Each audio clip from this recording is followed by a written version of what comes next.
देश के युवकों के लिए, उनके भविष्य के लिए, लाखों युवकों के लिए नीट और जो पेपर लीक हो रहा है, नीट नेट पेपर लीक जो हो रहा है, इन सब घोटाले पर तुरंत बहस हो। बस हम यही चाहते थे। एयरपोर्ट लीक भी है, पर पेपर लीक लाखों युवकों के भविष्य के लिए महत्व रखता है। उनको बोलने ही नहीं दिया, बार बार खड़े हुए, हाथ उठाया, उनका पूरा नजरअंदाज किया गया। मजबूर होकर खरगे जी को वेल में जाना पड़ा। प्रतिद्वंदी आज के सहयोगी बन जाते हैं तो आप भूल जाते हैं 5 अगस्त 2019 को क्या हुआ।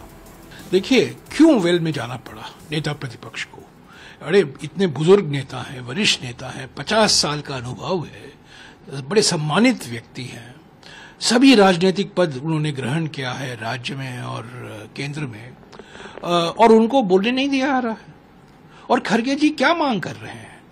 विपक्ष की ओर से, इंडिया जनबंधन की ओर से वो मांग कर रहे थे कि जो सबसे बड़ा महत्वपूर्ण मुद्दा है आज हमारे देश के युवकों के लिए, उनके भविष्य के लिए, लाखों युवकों के लिए, नीट और जो पेपर लीक हो रहा है, नीट नेट पेपर लीक जो हो रहा है, इन सब घोटाले पर तुरंत बहस हो। बस हम यही चाहते थे।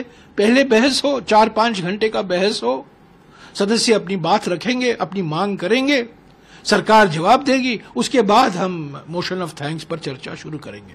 हमारा एक ही मांग थी कि हम 267 जो नियमावली है, रूल 267 के तहत जो और कोई विषय है उसको बाद में लिया जाए, पर पहले आप विषय जो हम लेना चाहते थे वो नीट और नेट और जो पेपर लीक हुए हैं अलग अलग राज्यों में, उत्तर प्रदेश में, मध्य प्रदेश में, गुजरात में जो घोटाले सामने आ रहे हैं, रोज कुछ ना कुछ आ रहा है।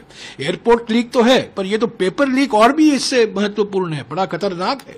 एयरपोर्ट लीक भी है, पर पेपर लीक लाखों युवकों के भविष्य के लिए महत्व रखता है।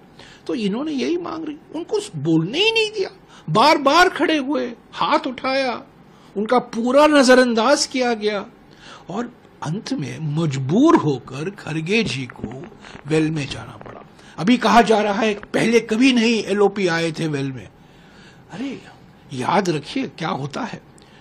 कल के प्रतिद्वंदी आज के सहयोगी बन जाते हैं तो आप भूल जाते हैं 5 अगस्त 2019 को क्या हुआ, जब गुलाम नबी आजाद जी नेता प्रतिपक्ष थे और सरकार की ओर से अमित शाह जी ने आर्टिकल 370 हटाने का जो विधेयक था लाए थे और जो जम्मू और कश्मीर को पूर्ण राज्य का दर्जा से घटाकर यूटी बनाने के लिए वो बिल लाए थे, उनके विरोध में गुलाम नबी आजाद जी वेल में आए थे।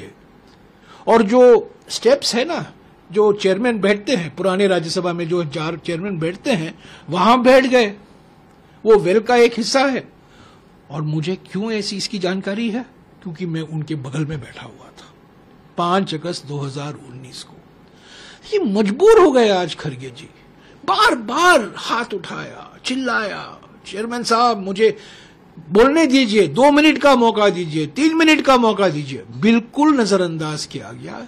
ये असली ब्लॉट है सर। कलंक ये है कि नेता प्रतिपक्ष और खास तौर से कांग्रेस अध्यक्ष 50 साल का जो अनुभव है विधानसभा में, लोकसभा में, राज्यसभा में, कैबिनेट मंत्री रह चुके हैं, उनको बोलने नहीं दिया जा रहा है, उनकी सुनवाई नहीं हो रही है। और क्या मांग कर रहे हैं वो नीट पर बहस हो। 24 लाख युवकों का भविष्य का मामला है। उसके बाद में नेट भी कैंसिल किया गया। अभी आप देख रहे हैं गुजरात, बिहार, उत्तर प्रदेश, मध्य प्रदेश, कैसे व्यापम जैसे कांड घट रहे हैं, घोटाले निकल आ रहे हैं। उस पर हम बहस चाहते थे। 4-5 घंटे का बहस होता और जो हमारे शिक्षा मंत्री हैं उसका जवाब देते, बस मामला खत्म। पर ये देखिए, प्रधानमंत्री बड़े बड़े प्रवचन देते हैं। ये तो विशेष प्रधानमंत्री हैं हमारे, ये तो गैर जैविक प्रधानमंत्री हैं, स्वघोषित अवतारी प्रधानमंत्री हैं और बड़े बड़े प्रवचन, लंबे प्रवचन देते हैं। आम सहमति के साथ हमें चलना चाहिए, आम सहमति बनाकर हमें काम करना चाहिए। और क्या अपनाते हैं तरीका? टकराव का तरीका, यानी कि करनी में आम सहमति नहीं, सॉरी, कथनी में आम सहमति और करनी में टकराव।